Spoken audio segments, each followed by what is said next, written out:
Hoy estamos celebrando una de las fiestas que aparece en las Escrituras y lleva por nombre Sukkot. Sukkot es el nombre. Ahí, como ustedes están viendo, el nombre es Sukkot y la cantidad que está ahí es el año hebreo en el cual estamos hoy en día. ¿Qué año aparece ahí? 5.778. Apenas tenemos unos días que celebramos Rosh Hashanah, que es el año nuevo hebreo, y estuvimos aquí celebrándolo igual con la localidad. La palabra que está ahí, que dice Baruchim Habaim, significa bienvenidos. Así que, ¿por qué no al de al lado, para que vean que el hebreo le dice Baruchim Habaim? A ver, díganle, Baruchim Habaim. Baruchim Habaim. ¿Es hebreo? ¿Qué significa bienvenido? Así que vamos a decir una verajá. Verajá es una bendición.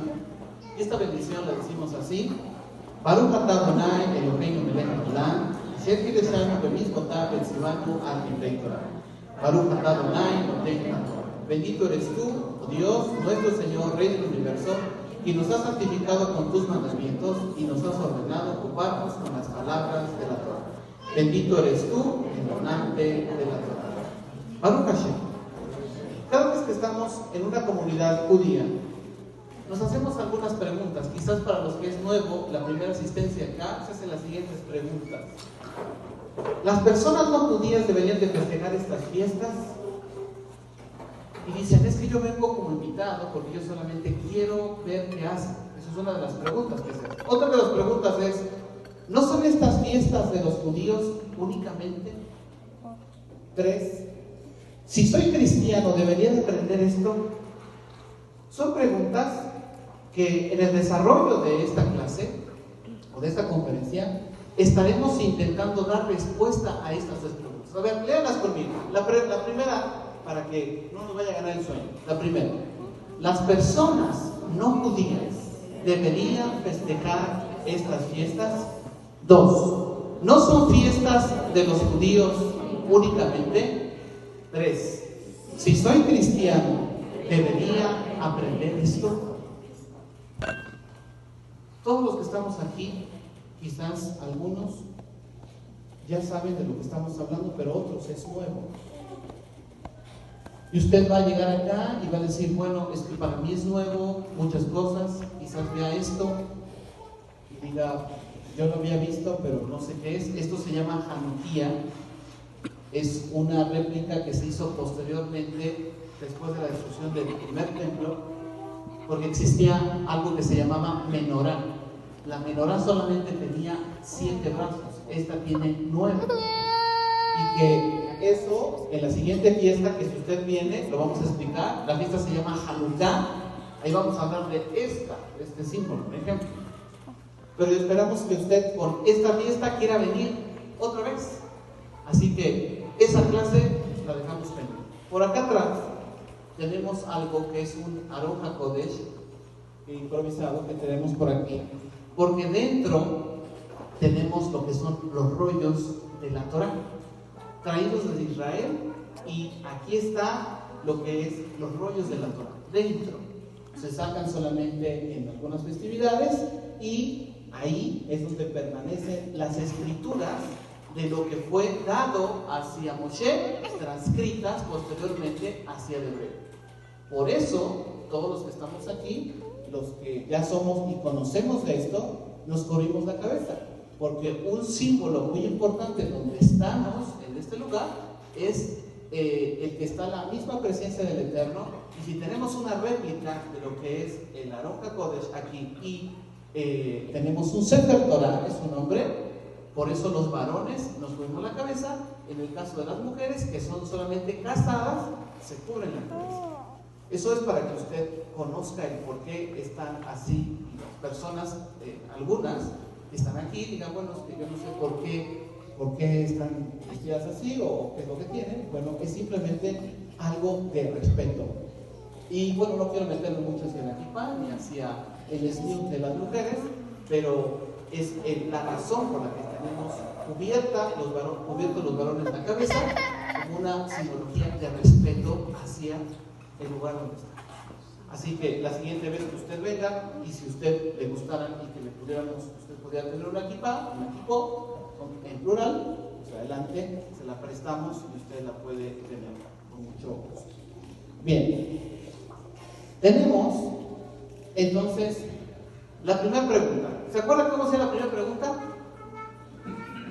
¿Cómo decía la primera pregunta? Todo eso decía.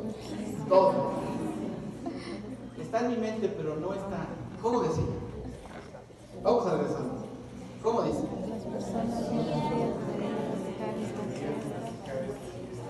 Bien. Muchos de los que están aquí dicen, pues yo no soy judío, yo soy mexicano, yo nací en este país muy hermoso y lo sabemos muy bien, que sí es. La mayoría de los que estamos aquí somos mexicanos, todos somos mexicanos. Pero ¿qué tiene que ver lo judío con lo que estamos hoy aquí? Es que en la historia ha habido unos cambios radicales y tremendos. Por ejemplo, si usted tiene y quiere escribir esto, puede anotar que en Levítico 23 no nos dice que son fiestas judías. Nos hace una cita. Imagínense, les decía en una clase aquí a la congregación. ¿Qué pasa cuando una esposa se enoja con el esposo? A ver, las mujeres que casi no se enojan. Las mujeres que casi no se enojan. Se enojan con el esposo. Están muy enojados. Algo les hizo el esposo. ¿Qué pasa si los esposos hacen enojar a las esposas? ¿Qué pasa? Algo hicieron mal. Los esposos hicimos algo mal. Y para contentarlas les vamos a decir, te voy a invitar a cenar. Vámonos a cenar. Usted dice, pues si lo que quiere es ganar solamente mi confianza. Pero ¿qué pasa cuando un padre se enoja con un hijo? ¿Qué pasa? ¿Existe una cena para con el hijo? ¿Existe una cena para el papá? ¿Qué pasa si el hijo se porta mal? El padre se enfada. ¿Sabe lo que hace el Eterno? Él pone citas para cada vez que usted esté mal.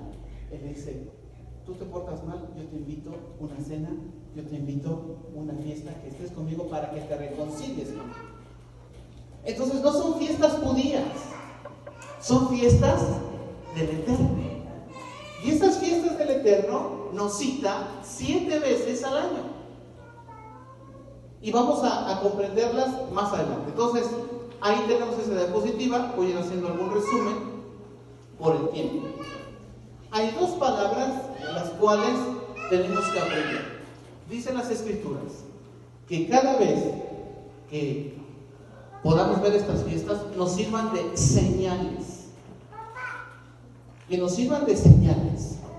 Usted va en la carretera y cuando va en la carretera ve un foco rojo, ¿qué hace? ¿Por qué? ¿Quién le dijo a usted? ¿Quién le dijo a usted que tiene que frenar? ¿Cómo sabe usted que eso es alto? ¿Perdón? Un reglamento. Y como existe un reglamento, lo tenemos que respetar. O que digan, a mí mi papá no me enseñó que el rojo es alto, así que yo me paso. ¿Verdad que no? Decimos, pues, a lo mejor no te enseñó tu papá, pero aquí hay un. Y ese reglamento lo tenemos que respetar todos. Ahora yo les pregunto, ¿ustedes estuvieron cuando se hizo ese reglamento? Y que así yo estuve presente ahí, estábamos todos reunidos y dijimos, el rojo es alto, el amarillo es preventivo, el verde es libre. ¿Verdad que no? Usted no estuvo ahí en la primera reunión donde dijeron así van a ser los colores para este reglamento de tránsito. Sin embargo, usted los observa y los cumple. ¿O no? Los cumple. No tiene que decirle a alguien, eso no es para ti, eso es para México. Eso es para México nada más. Si te vas a China, no lo hagas. ¿Verdad que no? Usted va a China y le van a poner lo mismo. No, eso es para el DF. Vente a San Martín y aquí no. ¿O sí? En todos lados se aplica. ¿Quién les dijo a todos que en todos lados tenían que ser? Sin embargo, sin conocerlo, todos le dicen al otro, mira, cuando ves ese foco es alto, cuando ves ese amarillo es preventivo, y cuando ves ese verde, ya puedes seguir. Y eso pasa de boca a qué? De boca en boca, de generación en generación, y la persona no cuestiona si será para él eso, si será para su época, que si será para su país, que si será para él. Él no cuestiona, él dice, él solamente ¿qué? Cumple. Pues hay cosas que están en las Escrituras, en la Biblia, y las personas cuestionan, ¿por qué tendré yo que hacer esto? Pues algo que pone las Escrituras y que tendríamos que cumplirlo. Tendríamos que cumplirlo. Y entonces la palabra en hebreo es la palabra meod. La palabra meod es una de las palabras que tiene que significar, aquí usted la tiene ahí presente. Veanla, dice en hebreo, habla a los hijos de Israel y dile, estas son las moed o moedim en hebreo, y moedim significa fiestas. A ver, diga moed, fiesta. Ahora diga moedim, fiestas. Dígale al lado, en hebreo se dice moedim. Moedim, fiestas. Acuérdense. Al final vamos a hacerles preguntas a las mesas a ver quién es la que puso más atención. Entonces, ese moed aparece en las Escrituras desde Bereshit o Génesis y dice que el Señor hizo el sol, la luna, las estrellas, dice, y sírvanle para estaciones, en algunas traducciones al español. Entonces uno dice, sí, por eso ya sé dónde es primavera, ya sé dónde es verano, dónde es otoño, dónde es invierno. Pero en hebreo no dice, no se traduce como estaciones. Moedim son fiestas. En hebreo la palabra es moedim. Y en Génesis, desde el cuarto día, que dice que Hashem creó los cielos y la tierra, hizo la expansión, y dice en el cuarto día, dice, iba a crear el sol, la luna y las estrellas. ¿Y sirvieran para qué? Para señales. Y ahí dice que eran moedim, para las fiestas. ¿Por qué? Si he tenido años en una iglesia cristiana, ¿por qué si he sido católico muchos años? ¿Por qué si he sido seguidor de diferentes estilos de escrituras? Nunca me han hablado de estas fiestas.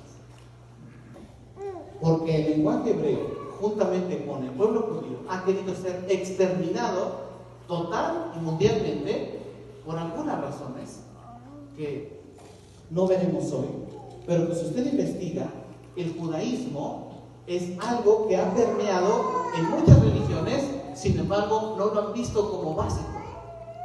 El cristiano adora al Dios de Israel. El católico adora a un Dios que es el Dios de Israel. El testigo de Jehová adora a un Dios y tiene una Biblia que habla del Dios de Israel. Los mormones hablan de alguien llamado Jesús, y Jesús era un judío, y judío era en Israel. Entonces todas las religiones que están alrededor de Judá, alrededor de los judíos, pero quizás no han introducido más hacia el por qué. Dicen, ok, yo creo en Jesús. Y la pregunta es, ¿sabías que tú, Jesús, en hebreo se dice Yeshua? Yeshua era judío. Y que si era judío, él adoraba al Dios de Israel, y que todos los que están ahí, sus apóstoles, eran judíos, y que la escritura de la Biblia que tú tienes es judía. Entonces, si es judía, ¿por qué yo digo que soy católico? ¿Por qué si la enseñanza que tengo es judío? ¿Por qué digo que soy cristiano? ¿Por qué si lo que está ahí es judío? Yo no pertenezco a nada judío. Es porque se han apartado de las raíces, o te han apartado de las raíces de la esencia que viene desde tiempos antiguos. Hay otra palabra que se llama Haj. Diga Haj. Haj. Esta también tiene que ver con la palabra fiesta.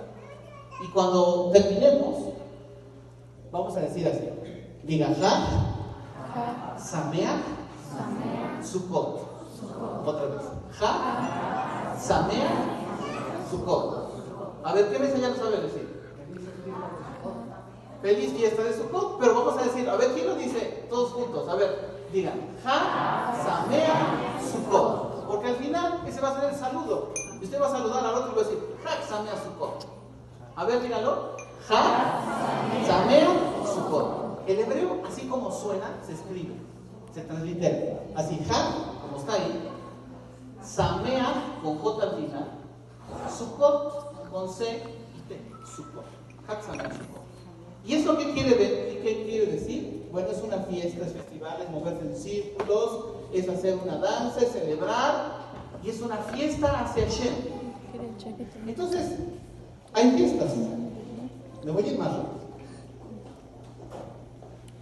Cuando una persona va a orar, aquí en hebreo, decimos que va a ser tefilá. A ver, digan, ¿cómo decimos orar? Tefilá. Entonces, si yo veo que alguna mesa ya está haciendo tefilá, es que ya está durmiendo. Entonces vamos a decirle, a ver, la mesa que está haciendo tefilá por allá, que se levante y que nos diga el punto en el cual está. Así que esperamos que nadie haga tefilá hasta que acabemos todo. Amén. Ahorita con el sol y nos sentimos un poquito. Así que vamos a preguntar aquí los hermanos de Mazatecosto, ¿cómo se dice fiesta en hebreo? Harul Hashem. ¿Cómo? Hag. Esa es una. ¿Cuál otra? Moedim. Muy bien, John. Muy bien. Así que ahorita vamos a pasar a otra mesa. Así que vamos listos. Vamos listos. Harul Hashem.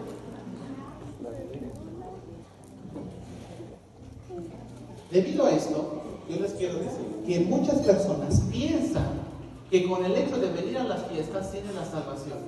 Dicen, no, si yo estoy en todas las fiestas. Las fiestas no son para que alguien se salve. Las fiestas son para que tú conozcas mejor al Dios de Israel, le sirvas de todo corazón, estés en ella, te goces y practiques sus mandamientos. Pero la fiesta en sí no te salva. Muchas personas pueden decir, es que yo he estado en todas las fiestas, pero si nuestra vida no ha tenido un cambio, de nada sirve estar en las 7 fiestas, más las 2 adicionales que tenemos, que son 9, de esas fiestas de nada sirve. Hay que cumplir los reglamentos. Es como cuando te pasas el alto. A lo mejor dices, nunca me he pasado el alto, y hoy que tenía que llegar con mis hijos a la escuela, ahí estaba el tránsito. Pues así es. Con Hashem, los misbot o los mandamientos los tenemos que cumplir, porque el día que tú transgredes uno de ellos, piensas que no pasa nada, pero ahí va a estar adelante tu infracción por lo que tú acabas de hacer. Entonces, la fiesta como tal es para regocijarte, para estar contento, para estar alegre. Los veo muy serios. A ver, voltean al otro y díganle Shalom, Shalom. Después vamos a pedir que esta mesa vaya a saludar a la otra y así para que se conozcan. Hasta estábamos pensando que íbamos a distribuirlos en diferentes mesas para que cada quien estuviera conviviendo con diferentes personas, ¿verdad? Porque luego están entre ustedes mismos, pero ni entre ustedes mismos se saludan. Entonces, está bien. Baruch. Tenemos 7 fiestas. Los que están apuntando, voy a dar un poco de tiempo para que los apunten. Hay 7 fiestas. La primera, diga conmigo, Pesach. La segunda, Hag Hamatzot. Tercera, Bikurim. Y después de Bikurim, o en esa está la cuenta del hombre, pero eso lo explicaré después. Shavuot, Rosh Hashanah, Yom Kippur y Sukkot. ¿Qué estamos celebrando hoy? Porque está en amarillo, ¿verdad? Por eso. Esa es la fiesta que estamos celebrando. Decimos, Pesach, Hag Hamatzot y Bikurim. Otra vez, Pesach, Hag Hamatzot, Bikurim. Ahora vamos a tratar de traducir eso para todos aquellos que son nuevos. Pesach. Pesach es una palabra que en hebreo tiene que ver con el hecho de pasar algo por encima, por arriba. Eso es Pesach. Pesach es poner algo sobre, pasarlo sobre algo. Y ese Pesach era la fiesta que se celebraba siempre con un cordero. Ustedes se acuerdan que cuando el pueblo de Israel le dijo el Eterno que tenía que pintar arriba con sangre, a los lados de las puertas con sangre, y se tenía que matar un cordero. Bueno, Pesach. Otro, Hag Hamatzot, tiene que ver con panes. ¿Por ahí tienen panes? a lo mejor por ahí van a ver en la mesa, hay panes. Estos panes están inflados, ¿sí? Porque tienen ¿qué? Levadura. Cuando es Hat HaMatzot, se comen panes, pero que no son inflados, son como tortilla y se llaman panes sin levadura. Y durante esa fiesta comemos 7 días panes de esa manera. Es una bonita enseñanza. Bikurim. Bikurim tiene que ver con primicias. Eso es Bikurim. Son la fiesta de las primicias que se empezaba a practicar con la fiesta de Sebar, que se traía hacia el Eterno. Después viene Shavuot. Se tradujo al griego como Pentecostés. Eso es Shavuot. Pentecostés. ¿Cómo? Pentecostés. Diga Shavuot. Pentecostés. Ahora. Después tenemos Rosh Hashanah. ¿Cómo? Rosh Hashanah. Rosh Hashanah tiene que ver con cabeza de año. Rosh es alguien que es cabeza. Por ejemplo, aquí varios, a su servidor, se refieren conmigo como Rosh, porque Rosh significa cabeza o es un líder. Eso es Rosh. Cuando es Rosh Hashanah, es cabeza de año. ¿Qué es? Cabeza de año. Rosh Hashanah. Tenemos Yom Kippur. Yom Kippur era el día. Yom significa día. Yom Kippur era el día de la expiación o el día del perdón. Yom Kippur. ¿Y Sukkot? Cabañas. ¿Qué significa Sukkot? Cabañas. ¿Han visto una cabaña por acá? Quizás, ¿verdad? Quizás alguien. Por eso está ahí. Es lo que tenemos ahí. La fiesta de Sukkot tiene que haber por lo menos algo que represente una cabaña. Y es lo que vamos a aprender hoy sobre esta fiesta de Sukkot. Entonces, ¿alguien se acuerda qué es Pesach? Pasamos por ahí. Hat HaMatzot. Bikurim. Primicias. Shavuot. Pentecostés. Rosh Hashanah. Yom Kippur. Día del perdón. Día de la expiación. Sukkot. Muy bien. Va usted muy bien en hebreo. Va usted muy bien. Muy bien. Ahora, en el caso de Sukkot, tenemos, número 1, un aspecto histórico. Quiero que observen ahorita la cabaña que se ha construido aquí. Esa cabaña podemos decir que es permanente. ¿Cómo le podemos decir? ¿Qué sería qué? Temporal. Muy bien. ¿Esa cabaña soporta la lluvia? No. Es temporal. Esa cabaña, si la sacáramos al exterior, ¿nos dejaría ver las estrellas? Sí. Usted cuando entre por ahí se va a dar cuenta que tiene un espacio arriba para poder observar. Una sukkah en hebreo, que es el singular, una sukkah es una tienda, es una choza, es una cubierta, es una carpa, es una casa que temporal. Si usted pasó hace ratito, al final vamos a hacer una actividad donde va a poder usted entrar a esa sukkah con su familia. Y después, ya que terminemos, vamos a dejar que se tomen todas las fotos que quieran ahí. Pero usted va a ver que el olor es muy agradable. Es muy agradable de lo que está allá adentro. Aparte de la fruta que está ahí, también se ve agradable. Pero yo le pregunto, ¿usted cómo diría que esa sukkah es bonita? ¿Cómo la ve usted esa sukkah? ¿Cómo la ve usted?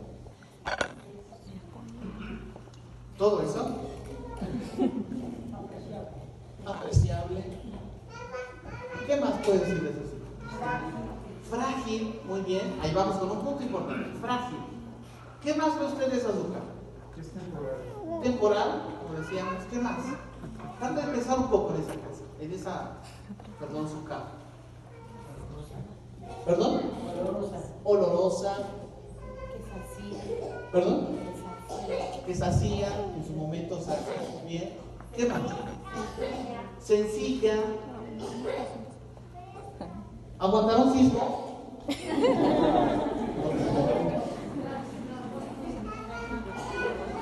Imagínense su propio cuerpo. Dijimos que puede representar ¿qué? ¿Nuestro qué? Nuestro cuerpo. El Eterno solamente tocó un poco la tierra, hizo un movimiento trepidatorio 7.1 y todos estaban con el corazón saliéndose hasta acá. ¿Somos tan frágiles como decía nuestra hermana o no? Sí. Somos frágiles.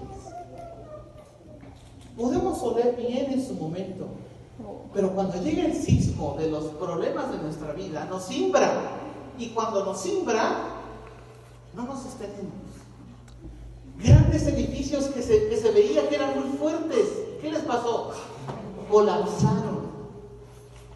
Cuando una persona, uno le dice, es que tú tienes que seguir ciertos mandamientos para cambiar y te sientes muy fuerte porque dices, yo no tengo nada que cambiar, yo no soy nadie para cambiar. ¿Tú quién eres para decirme que cambie? Yo no soy nadie, pero el Eterno que sí te formó y te creó, Él quiere que cambies tu manera de vivir. Y aparentemente puedes sentirte como un gran edificio con mucha fuerza y dice, yo tengo muchos pisos, yo tengo mucha fuerza, estoy hasta acá, pero el día que viene un movimiento trepidatorio, te colapsas. Y cuando te colapsas te das cuenta que no eras nada. Personas que estaban muy fuertes y decididas al mundo que venía y decía, yo soy ahorita, vamos a hacer el simulacro. En la mañana de ese 19 de septiembre, en la escuela donde trabajo hicimos un simulacro. Se tocó la alarma. En las mayorías de lugares, a las 11 de la mañana que se hizo el simulacro, salieron fumando, salieron platicando, salieron burlándose, riéndose. Ahí se iban empujando, ¡pum! Espantaban uno al otro. Y iban bromeando. Cuando llegó la 1:14, algunos ya no les dio tiempo a bromear porque ahí quedaron. Algunos se dieron cuenta que lo que estaba pasando estaban lejos de sus hijos y que tenían que llegar a la escuela por ellos. Su corazón se preocupó así. Solamente bastó unos segundos para que la preocupación de la mente empezara a decir, mis hijos, mi esposa, mi esposo, mamá, papá, ¿están bien? ¿Cómo están? Bastó unos segundos para que te contactaras con tu familia y vieras si estaban bien o estabas mal. Quizás tenías años que no les hablabas, quizás tenías días que no les hablabas, quizás no estabas bien con todos ellos, pero bastó un poco para que tú dijeras, ¿cómo están? ¿Están bien? ¿Todos están bien? ¿Por qué hasta que el Eterno mueve pasa eso?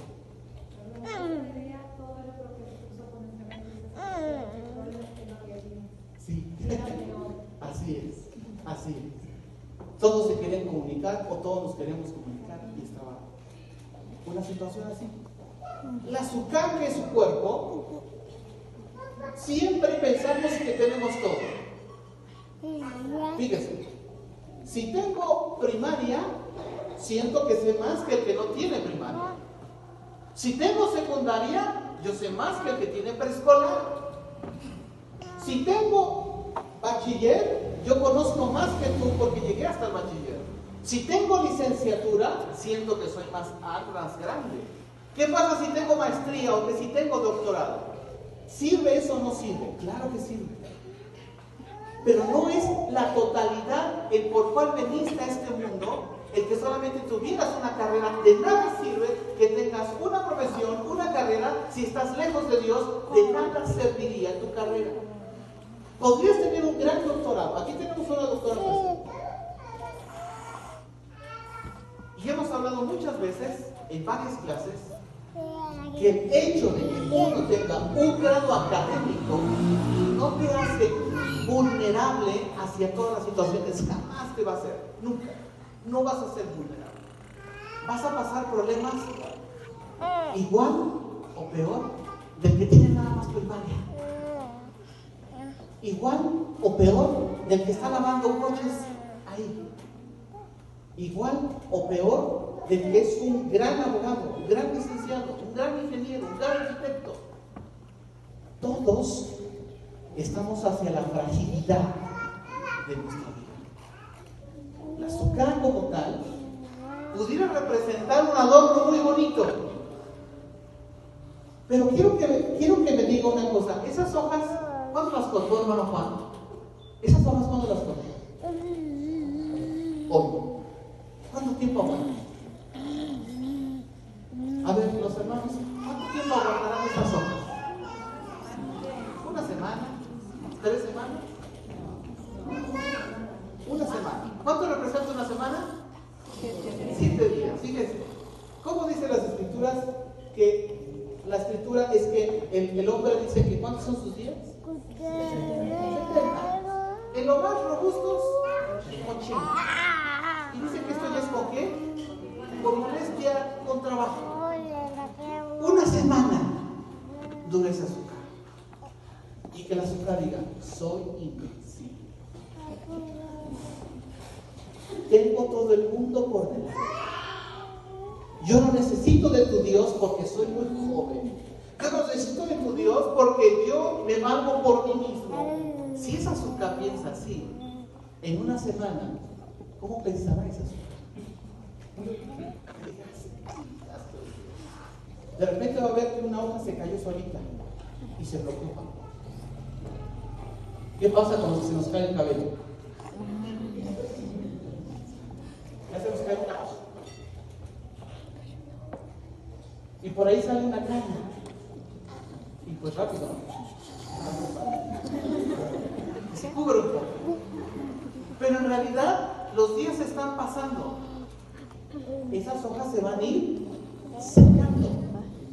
Y va a llegar el momento en que esas hojas todas no van a quedar. No van a resistir, ya no van a funcionar, ya no se van a ver así. El aspecto personal es muy importante.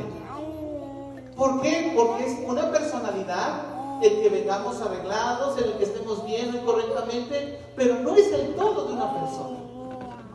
Es nuestra personalidad del momento. Pero ¿cuánto tiempo sabes que vas a venir de aquí hacia el día de mañana, hacia una semana?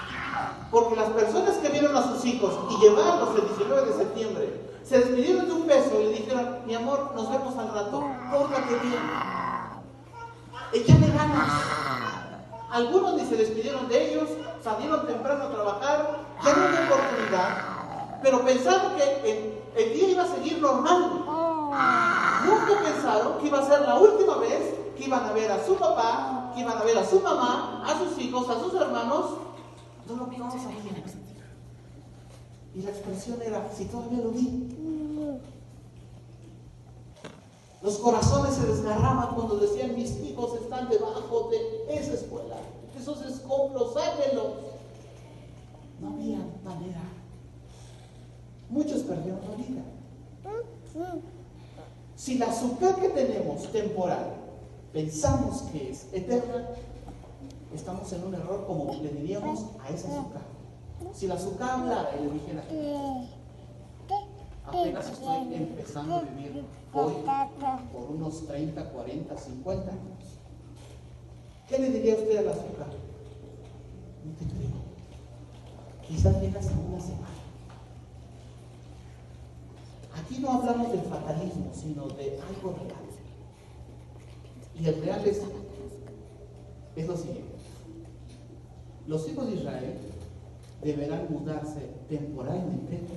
En estos días se habla de un azúcar y se construye un azúcar con la finalidad de empezar a saber que no somos eternos en esta vida y que algún momento, así como estamos sentados, pudiéramos estar reunidos para el funeral de alguno de nosotros y decir, aquí estaba todavía, estuvo presente, ya no está. La azúcar es temporal y solamente nos pide el Eterno que tengamos tiempo para acordarnos. Hay un aspecto histórico. Esa azúcar, hablando de lo históricamente, a ver, 1, 2, 3, los están durmiendo. 1, 2, 3, muy bien. Ya se me. El aspecto histórico nos dice: ningún viento colgó alguna tienda. ¿Qué pasaba en Israel? Se dijo, van a poner tiendas. Ninguna se fue. Ahí lo mantuvo. Ninguna se hizo inservible. Ninguna. Esa se calentaba. Se calentó por el sol a punto de hacer la vida imposible para los hijos de Israel. Ninguna se calentó. O sea que algo que dijeran ya es insoportable. Yo le pregunto, ¿el cuerpo que usted tiene, podríamos decir que es defectuoso? No. Ningún cuerpo es defectuoso. ¿Qué pasa con personas con malformaciones? Alguna vez alguien escribió un libro llamado Los renglones torcidos de Dios. Y en este libro decía, filosóficamente, que Dios había hecho cierta humanidad en ciertas características, pero que algunos habían sido torcidos los renglones de Dios, porque habían nacido con malformaciones. Cuando estudias las Escrituras y te das cuenta que todo lo que pasa ahí está en las manos y en el control del Eterno, te vas a dar cuenta que Hashem no crea algo que esté mal.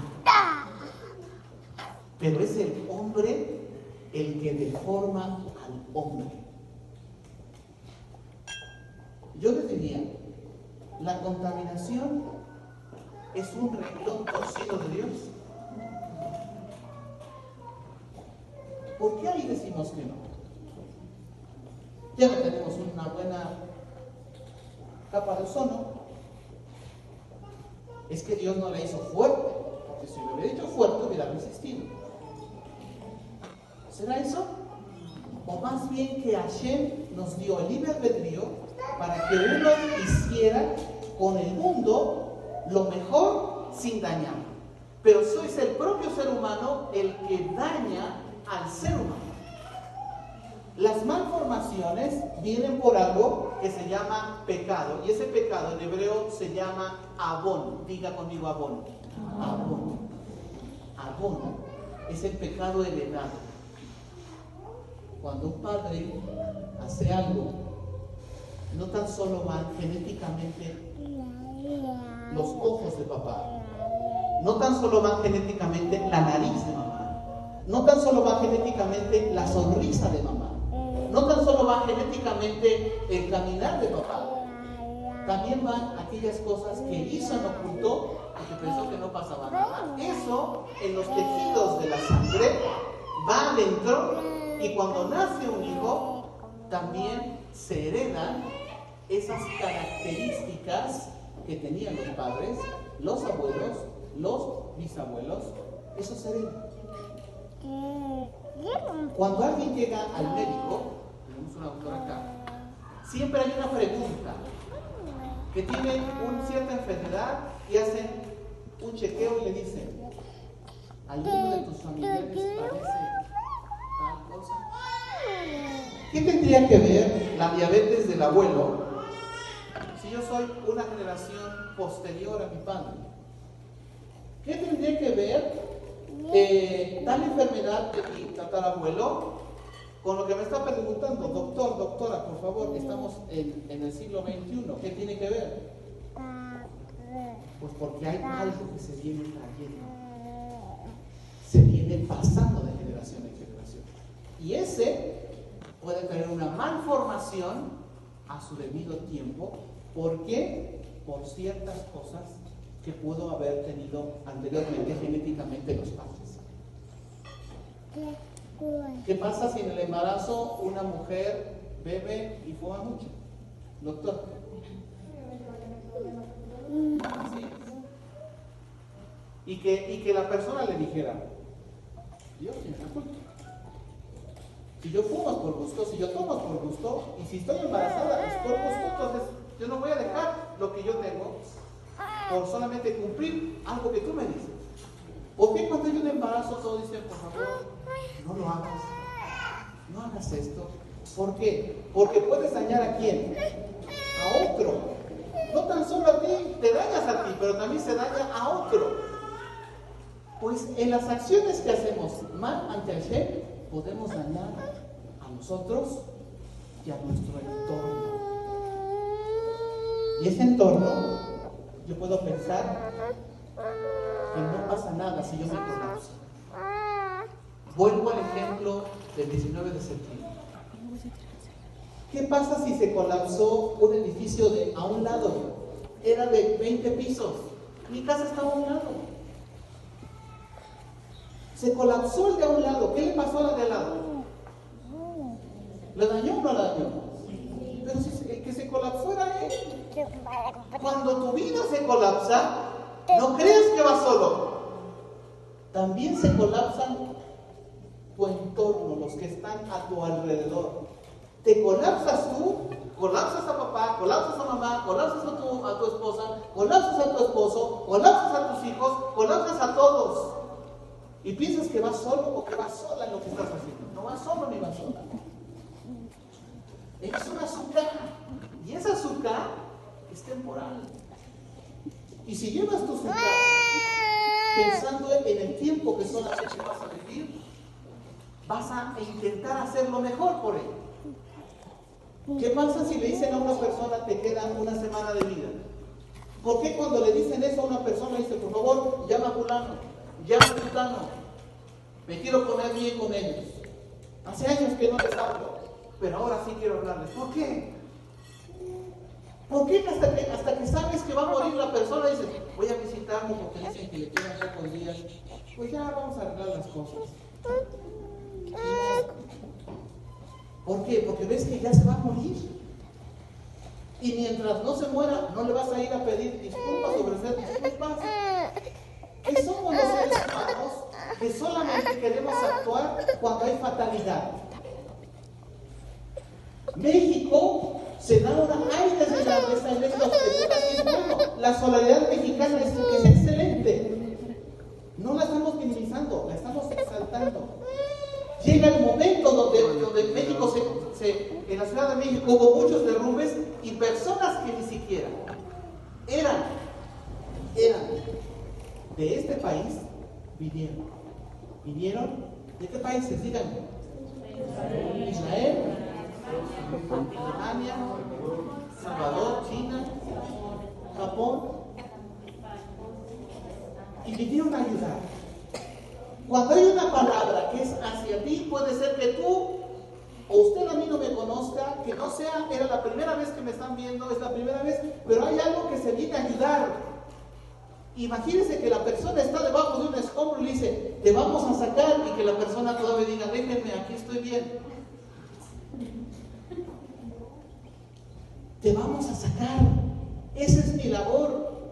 Soy rescatista. Vas a estar a salvo. Solamente dime, ¿cuál es tu nombre? No, aquí estoy bien, déjenme. Sería absurdo cuando la palabra de Hashem viene hacia tu vida y tú la haces a un lado y dices, no, déjame. Es como si algo se te está colapsando arriba de ti y tú también dices, no, déjame aquí. Aquí quiero estar. Es absurdo, pero es real. Sucede. Yo puedo pensar que no necesito nada de Hashem. Y cuando viene alguien que viene de parte de él, porque yo no soy Hashem, yo soy un medio de Hashem. Cuando llegaron, no vino el presidente Benjamín Netanyahu de Israel.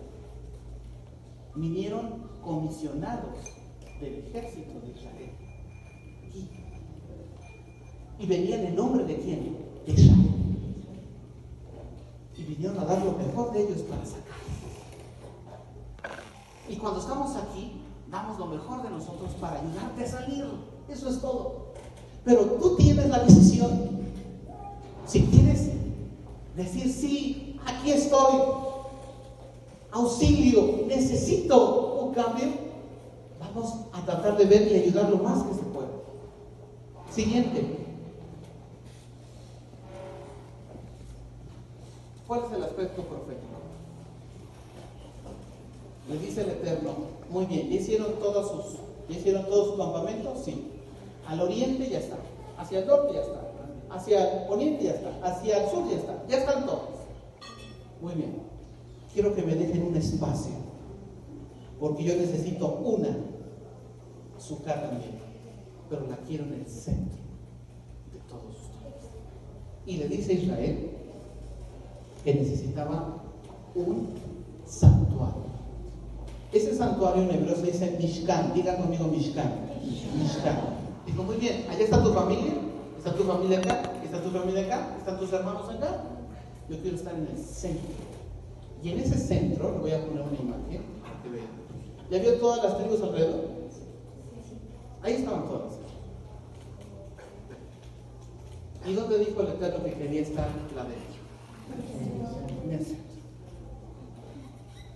Cuando en el centro de todas tus acciones tomas en cuenta hacia Dios, no te estás intentando ser religioso. Lo que estás intentando es tomar en cuenta a aquel que te dio la vida, nada más. Y lo tomas en cuenta. Tomar en cuenta hoy a Dios, para muchos es absurdo. ¿Cómo voy a tomar en cuenta a Dios? ¿Cómo para qué? ¿Tengo brazos? ¿Tengo profesión? ¿O simplemente sé trabajar? ¿Soy un hombre trabajador, cambiador? ¿Yo por qué necesito de Dios? Porque el centro de la vida debe de ser Él para todo lo que hagas. Quiero que vean lo que está en esa escritura que está allá. En voz fuerte.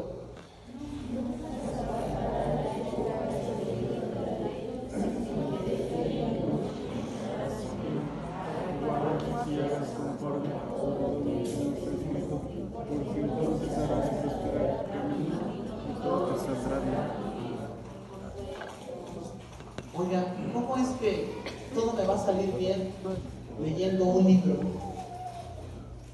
Y que usted diga, he leído El Quijote de la Mancha, he leído Romeo y Julieta, he leído Los viajes de Julio Verne, y a mí no me cambia la vida.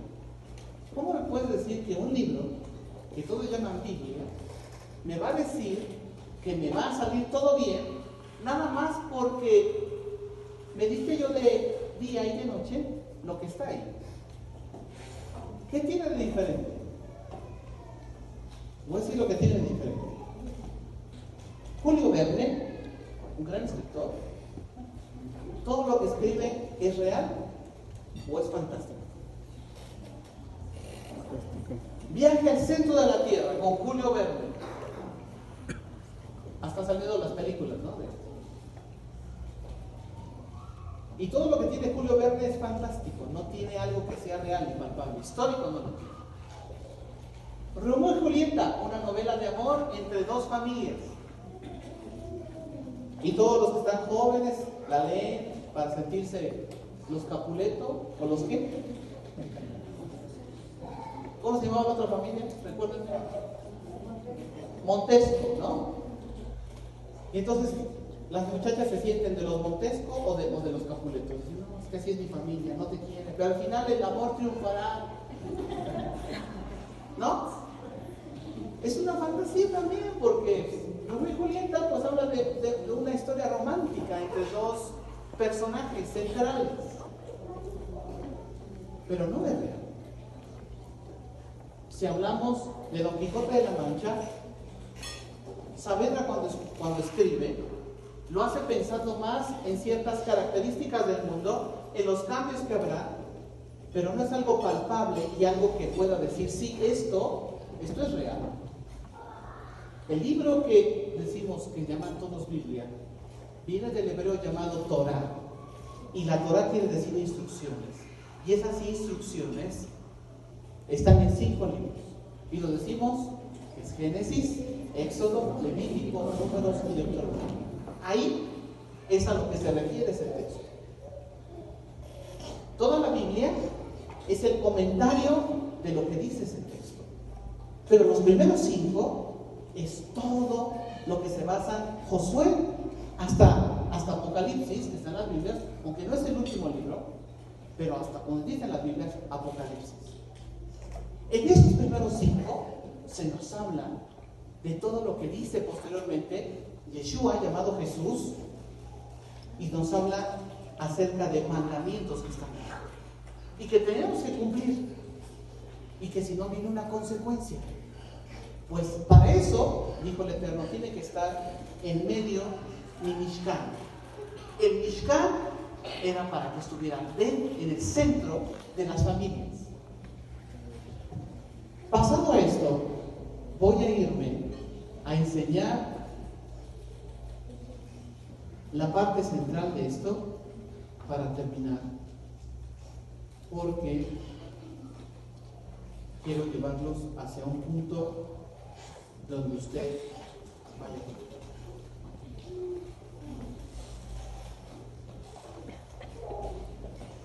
Vamos a hablar hoy del nacimiento de Yeshua. Rápidamente, en los últimos 15 minutos, espero tardarme solamente para terminar. Nacimiento de Yeshua. Díganme, fecha en que nació Jesús. Para muchos, ¿cuándo es? 25 de diciembre, 24 de noviembre. Bueno, el nacimiento de Yeshua es interesante porque cuando vemos todos los pasajes que aparecen ahí sobre el nacimiento de Yeshua, nos habla de esta fiesta llamada Sukkot. Pero solamente alguien que conozca las escrituras hebreas se va a dar cuenta que todo lo que está hablando ahí es la fiesta de Sukkot. Y le voy a dar datos para que usted se los lleve. A ver, 1, 2, 3 por los que duermen. 1, 2, 3. Ya. Ya hasta me estoy sintiendo mago aquí ya. Fíjense. Del 15 al 22 aproximadamente del mes séptimo tenemos la fiesta de Sukkot. Aquí le voy a poner un calendario. Espero se vea. Están muy chiquitas las letras, pero espero usted la. Miren, voy a poner un puntero. ¿Se ve el puntero ahí? Se dan cuenta que uno se llama como San, también se llama Abib, y aparece en el gregoriano en ¿qué? Marzo, abril. Ese es el mes 1 hebreo. Por lo tanto, el séptimo que está aquí es el mes llamado como Tishri. Hoy estamos, ¿en qué mes? Tishri. Estamos en el mes Tishri. Estamos en el día 17 de Tishri hoy. Es septiembre, octubre. Entonces, vaya usted con lo que vamos diciendo. Cuando vemos sobre el nacimiento de Yeshua, dice que había un sacerdote llamado Yohanan ben Sercaya, conocido como el padre de Juan, que es Zacarías.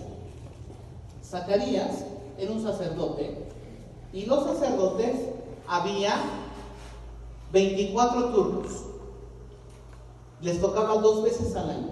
¿Cuántas semanas tiene el año? 52. ¿58? 52.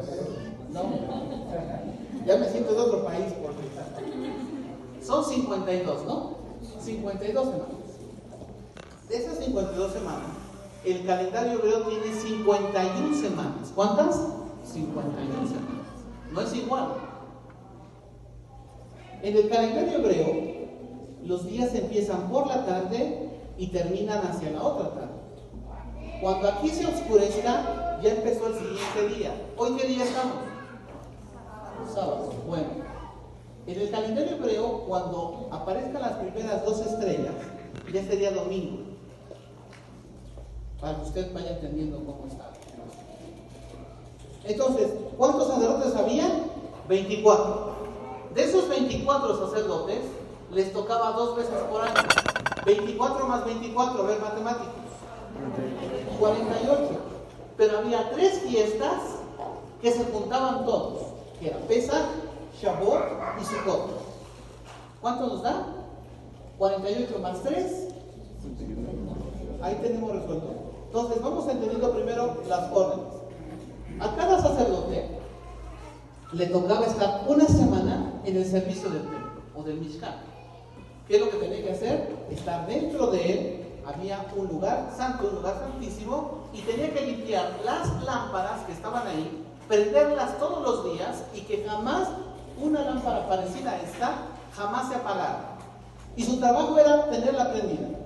Voy a ponerme de pie para que les dijera yo cómo se hacía esto.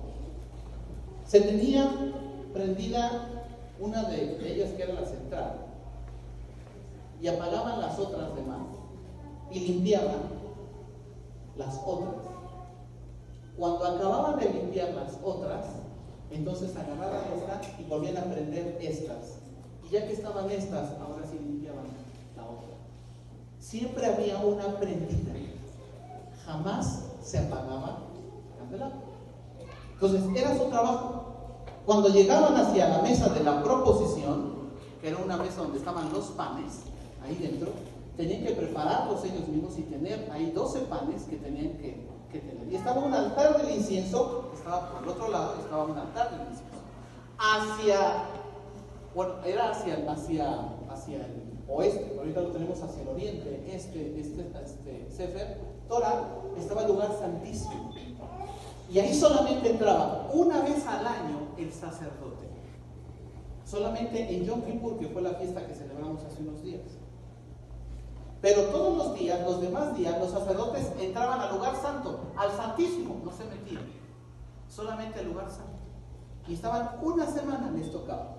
Ya pasaba esa semana, posteriormente esa semana, se iban a sus casas y estaban con su familia. Hay una ley que habla en la Torah sobre el estar en pareja con su esposo, el estar en pareja con su esposo. Por ejemplo, las leyes de la Torah hablan que una mujer, cuando está en su periodo menstrual, debería de evitar el tener contacto con su marido durante el tiempo que está de su periodo menstrual, por bien de ella, por bien de su esposo, por bien de su organismo. Y es una ley sanitaria. Y la Torah dice, durante este periodo tú. Pero ¿qué pasa con la mujer después de que tiene eso? Cuenta 7 días, tiene una mikveh, o sea, está en un lugar donde se lava y posteriormente se prepara para llegar con su marido y estar con él íntimamente. Cuando el sacerdote estaba oficiaba ahí y él se preparaba una semana para llegar con su esposa y saber que si estaba en días podía estar con su esposa. Era un acto que tenía que cumplir el sacerdote. ¿Sí? ¿Estamos todos durmiendo? Ya no los veo. El sacerdote tenía que hacer esa labor y durante la tercera semana de Nisan lo que se hacía eran las fiestas. ¿Qué le había dicho esto? Esto lo habíamos comentado. La división de este sacerdote era la octava. Entonces significaba que le tocaba en la octava semana, iniciando el mes, digo el año, ahí le tocaba, la octava semana. Estuvo ahí y posteriormente regresa con su esposa. Cuando está ahí, está ya con su esposa, él dice, eso significa que el turno que se encontró ubicado en la 10ª semana se va hacia la 10ª por Pesach y por Shavuot. ¿Se acuerdan que dijimos que en esas dos no contaban? Se alarga hasta la 10ª semana. Aproximadamente, si estamos hablando de que esta es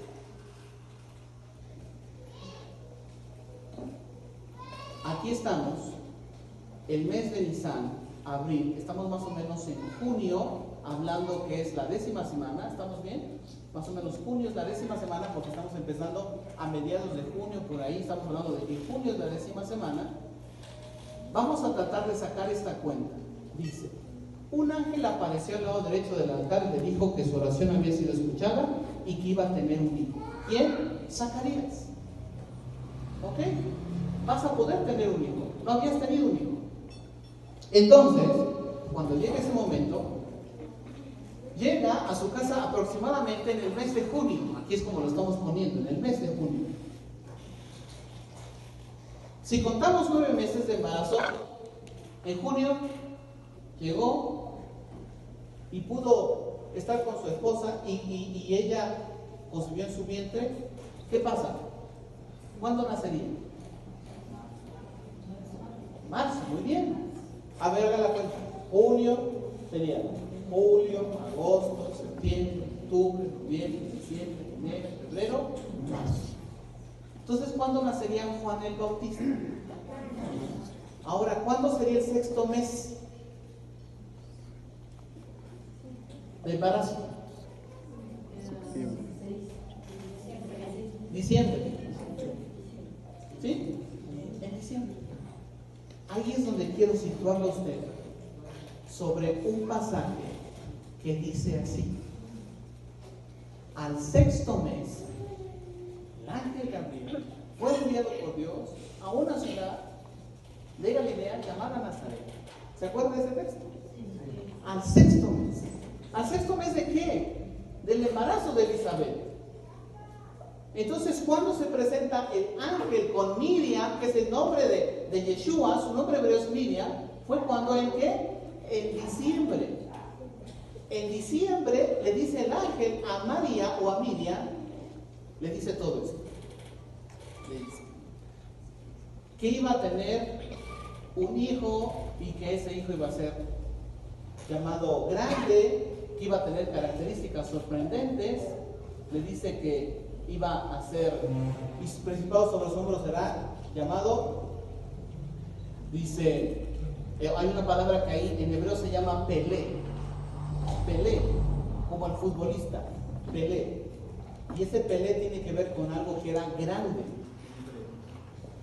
y es la palabra hebrea, Pelé, y dice que iba a tener características sobresalientes.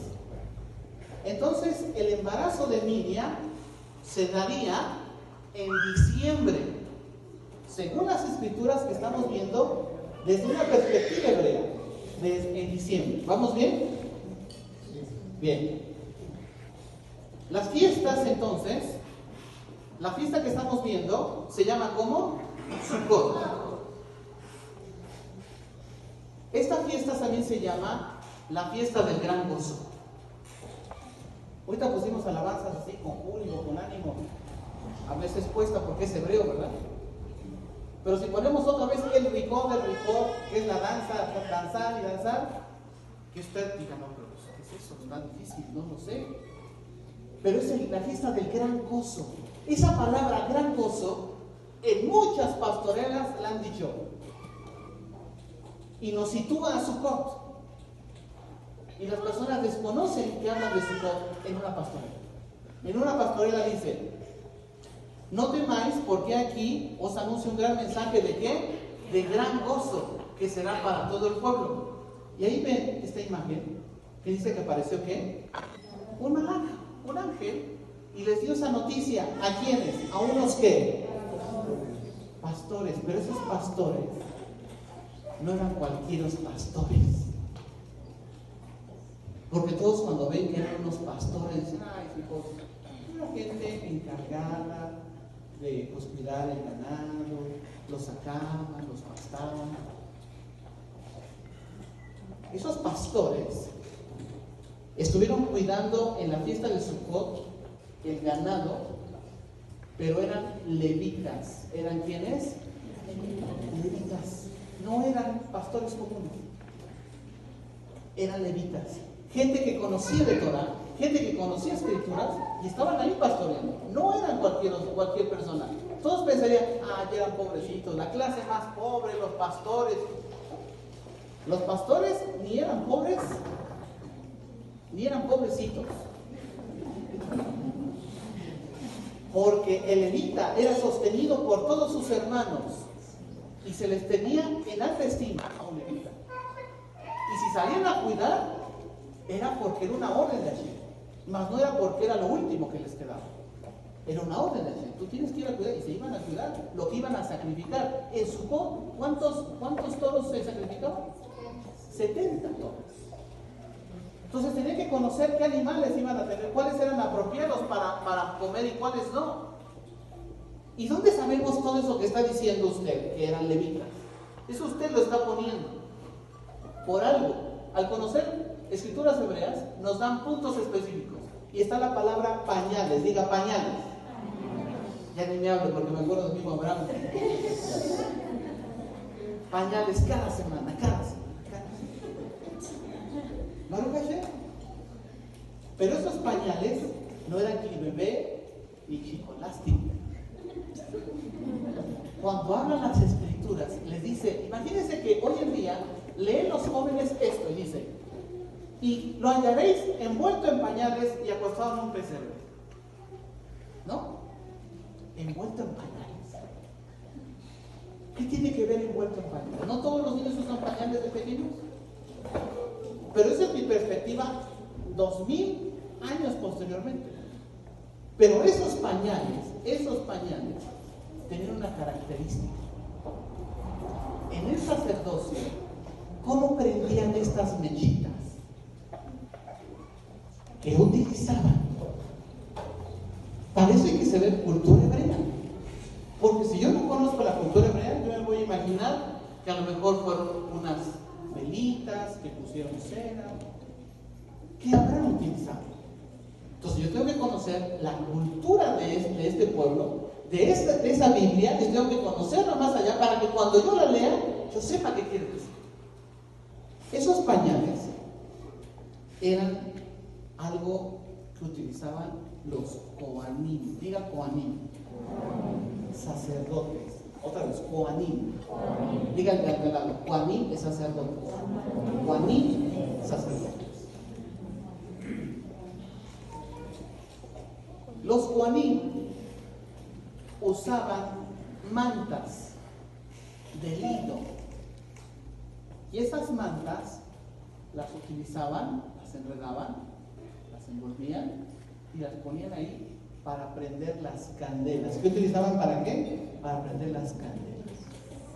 Pero cuando alguien iba a nacer y decía, voy a tener un hijo, y era de la tribu de Leví, o era sacerdote,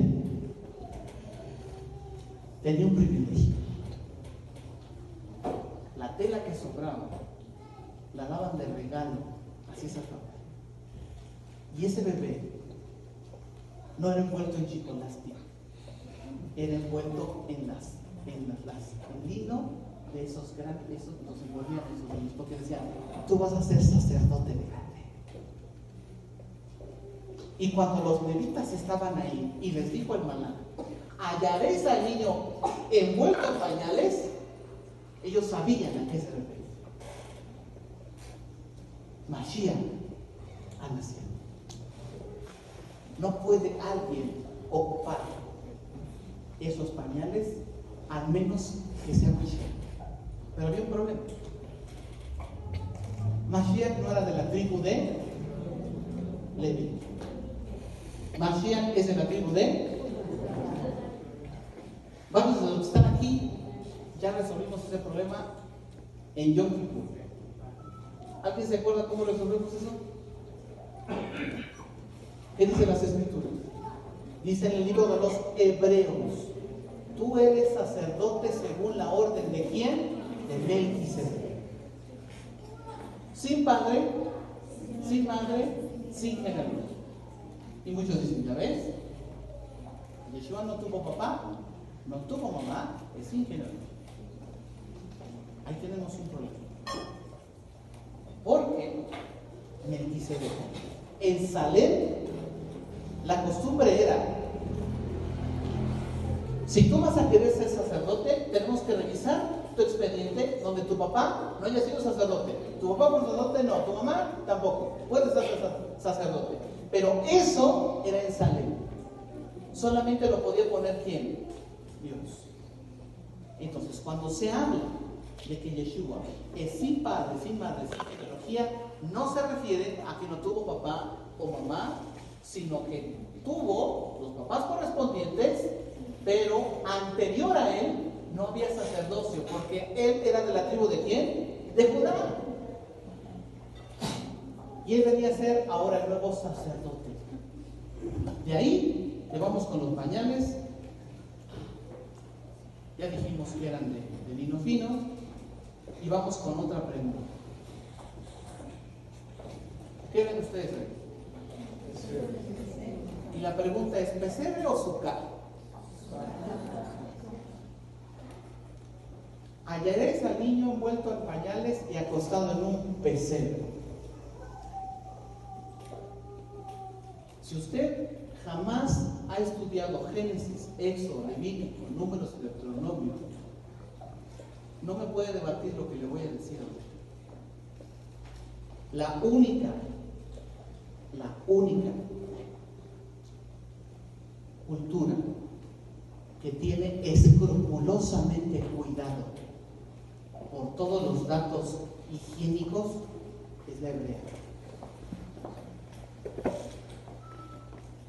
Imagínense que es tanto el escrutinio que se ve, que se cuenta, que se nota a leguas, que usted se da cuenta que cuando alguien estaba enfermo de lepra, tenía que gritar a lo lejos inmundo, pero era por una ley sanitaria de no contagio de otros.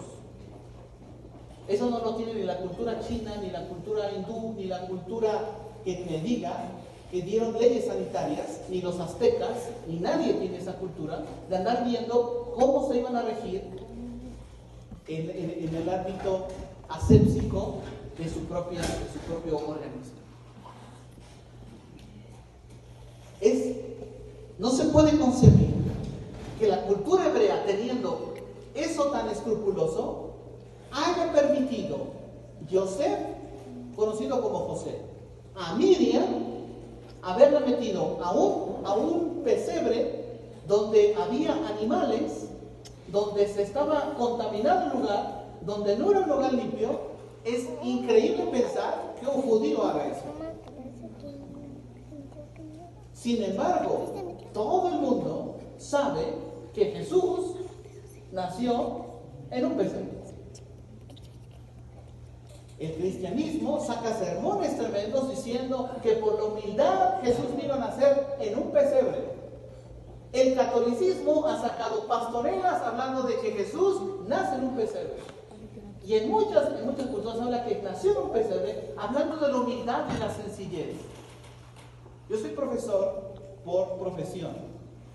Y cuando llega el primer día de hablar con los padres de familia, hablamos, como director de una escuela, lo que hablo es lo siguiente. Papás, con mucho respeto, son bienvenidos, pero les digo lo siguiente. Sus hijos, estamos en una comunidad humilde, sencilla. No tiene que ver el que vengan aquí a la escuela sucios con la humildad. La humildad es una cosa, el aspecto es otra cosa. Así que quiero que me los manden a la escuela bañaditos, que me los manden bien, y las personas que lo hacen. ¿Por qué? Porque no tenemos que confundir una cosa con la otra. Pero cuando nos venden la idea de que Dios, y que dice, mandó a su hijo, y por la humildad estuvo en lugar, yo estoy confundiendo que la humildad tiene que ver también con lo sucio.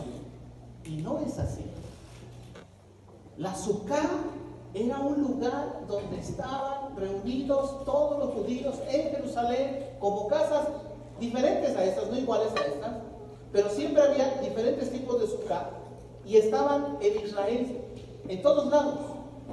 Hoy hay una aquí.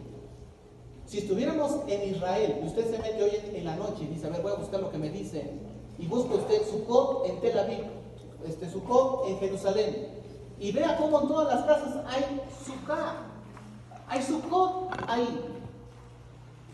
Cuando llegó a hacer el censo, estaba Miriam y Joseph en la fiesta de Sucot, y llegaron ahí. Y cuando fue acostado Yeshua, no fue en un pesebre, fue Sucá.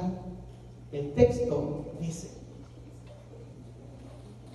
estaba acostado en una Sucá.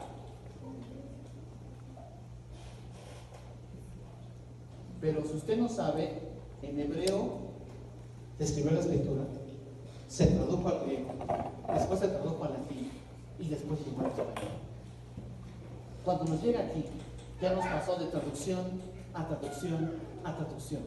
Y entonces nosotros vemos una Biblia que dice que es la Biblia y esa es la original, y yo veo que está en español y digo, esto es lo que es lo real, y yo me aferro a que fue un pesebre.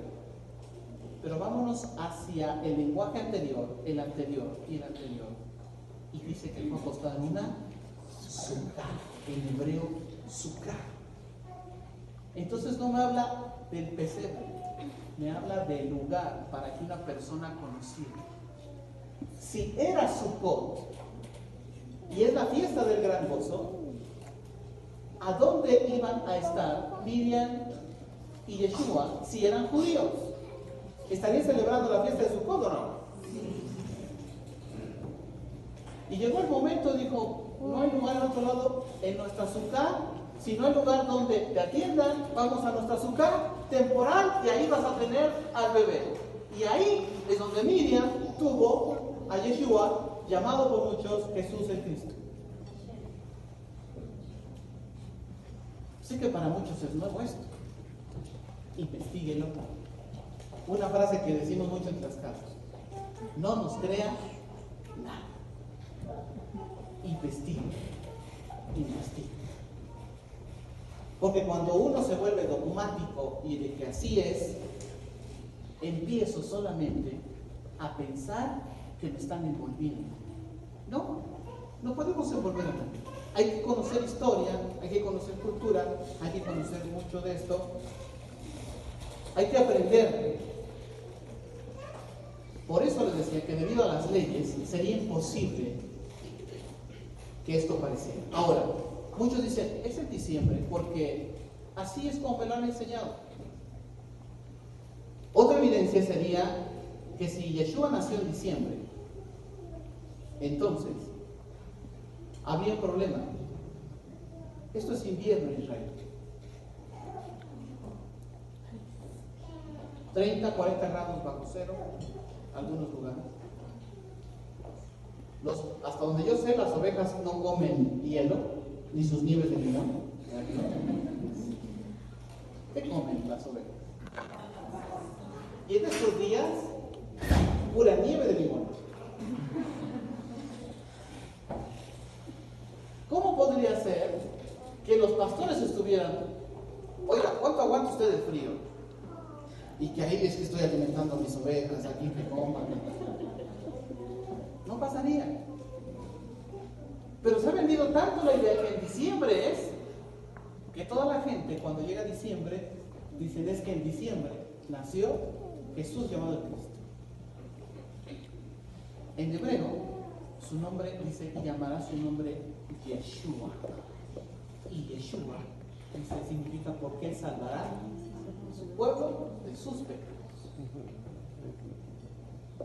¿Y ahora qué vamos a celebrar en diciembre? Hanukkah, muy bien. Ahí tenemos otra festividad. Cuando llegaba este tiempo, el ganado no se sacaba o no se saca de los apriscos, no se saca de él. Se tiene dentro.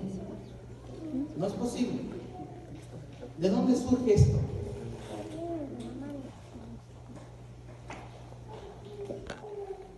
Vamos con lo último. La evidencia es lo siguiente. Dice en Mateo que vinieron del oriente Melchor, Gaspar y Baltasar. 3 reyes magos. Esos 3 reyes magos, la palabra en hebreo no dice que eran magos, ni dice que eran reyes, dice que eran sabios. Aquí la pregunta es que está muy alto el concepto sabio. Quiero que levante la mano todos los sabios, por favor, de este lugar. ¿Se dan cuenta? Ese término lo sentimos altísimo. Sabio no. Sabio, Moctezuma. Hablamos de nuestra cultura, ¿no? Mao Zedong, ¿no? Sabio. Ayúdame, profesor. ¿Algún otro sabio? Sí. Platón, filosofía griega, ¿verdad? Porque todo eso cuando hablamos de sabiduría, como que nos vamos. En hebreo, ¿cómo se dice a alguien que es sabio? Jajam. Diga conmigo, jajam. Pero un jajam es alguien que conoce las escrituras. En hebreo, la palabra sabio no es para aquel que se enorgullece y se enaltece. Yo sé esto, yo sé lo otro. Sino más bien que practica todo lo que sabe. Eso es diferente. Cuando una persona sabe mucho, se reconoce. Pero cuando una persona practica mucho, se exalta. Decimos, wow, todo lo que hace.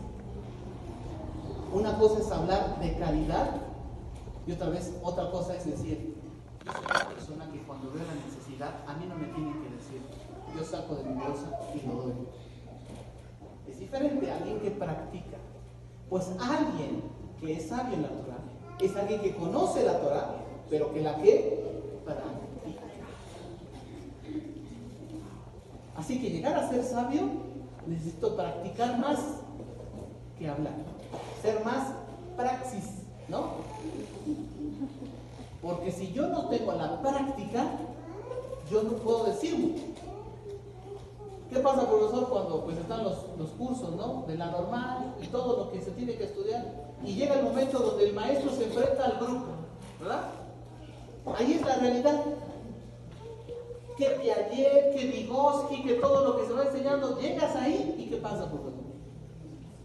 Es diferente la práctica a la teoría. Así es, muy diferente. Un profesor podrá decir, yo me sé bien todos los estadios de Vygotsky, me los conozco y yo sé hablar de esto y lo otro. Y cuando llega ahí no sabe qué hacer con 40 niños que le están gritando, que no puede controlarlos, que no puede decirles que cuánto es 1 más 1, que no puede. Sale frustrado el maestro y dice, jamás quiero estar acá. ¿Por qué? Porque no es lo mismo tener la teoría a llegar a un grupo y aplicar esa teoría. El sabio en la Torah es aquel que conoce, pero que más que practica. Y esos sabios conocían y practicaban. Y dice que vivían en el oriente, eran judíos de Babilonia, que se quedaron en Babilonia y que dijeron, un día puede venir Mashiach, vamos a estudiarlo. Y apareció una señal de una estrella muy diferente a todas las que habían visto. Porque siempre salían y la señal era ver 2 o 3 luceros y decir, ya tenemos otro día, ya tenemos la luna, ya es nuevo mes, ya es nuevo año, pero vieron que había una estrella muy diferente ese año, muy diferente a todos. Y dijeron, algo está pasando en Dios. Y tenemos que ir a Sukkot y tenemos que conocer.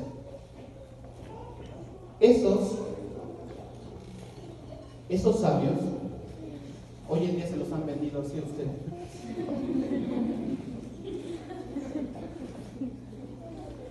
De diferentes países, ya no son sabios, son gente que trae muchos regalos,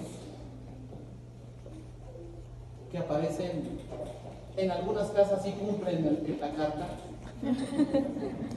en otras ni siquiera saben qué es una carta.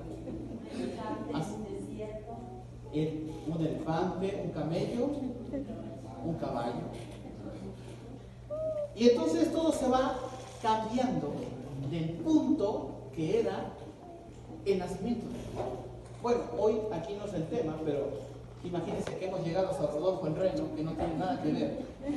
Y hoy en día la gente habla más de Rodolfo el Reno que del nacimiento de algo. O sea, Yeshua, pues, no hablan más de Rodolfo el Reno, de Santa Claus. Se cambia. Pero ¿sabe por qué?